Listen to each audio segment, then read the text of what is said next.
Hi, welcome. In this video, we'll learn how to solve the profit maximization problem of a competitive firm. Here is the data. Suppose the firm has a production function FKL equals minimum KL to the power half. Suppose wage is 10, so price of labor is 10, and rental rate is 40, so price of capital is 40, and we are also given that the price of output is 400. We want to solve the profit maximization problem of this competitive firm. So we'll proceed and solve this problem in two steps. Step 1 is solving the cost minimization of the problem of the firm. So what is the cost minimization problem of the firm? So whatever the firm would like to produce in optimum, it would want that it should spend as less as possible on producing it. So let us first solve the cost minimization problem of the firm. So cost minimization problem is minimize with respect to L and K 10 times L, that's the cost of labor, plus 40 times K, that's the cost of capital, subject to the constraint that the output is at least Q. So the way to interpret this expression is that you want to figure out what is the smallest cost at which you can attain the capability to sell Q level of output.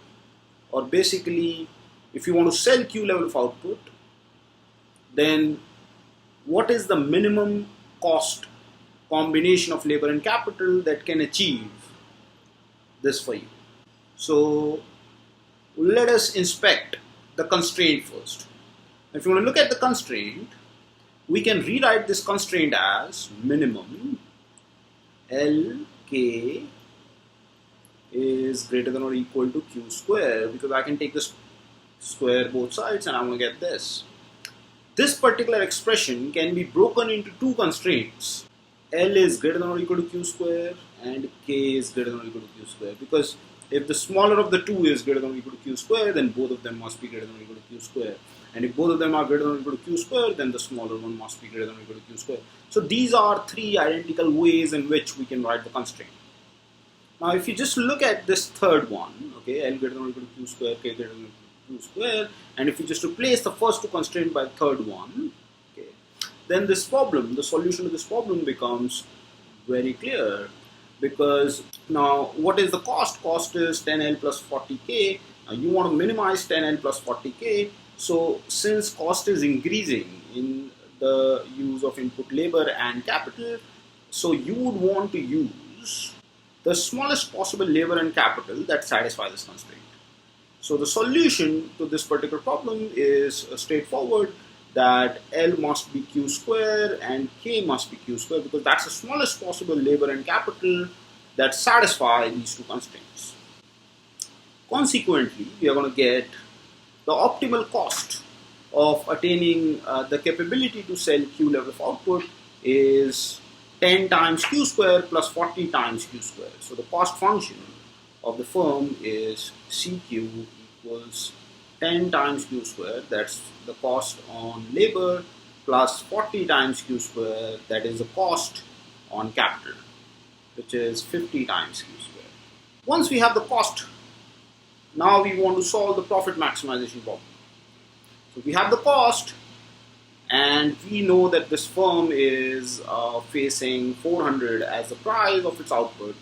So firm would want to maximize with respect to Q 400 times Q, that's revenue, minus 50 Q square to get the optimal supply decision.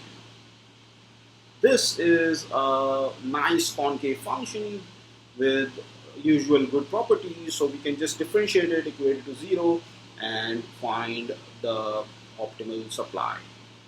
So let's take its derivative. We're going to get marginal profit as 400 minus 100Q. And when we are going to equate it to 0, we are going to get Q equals 4. So that's the optimal supply. So we have the supply. Now, if you want to figure out the employment of labor and capital when the supply decision is 4, then we can go back and plug in 4 in place of Q here, and we're going to get the optimal labor and capital demand decisions. So L will be in this case 16, K will also be 16. So this is a profit maximizing choice of the firm. Thank you.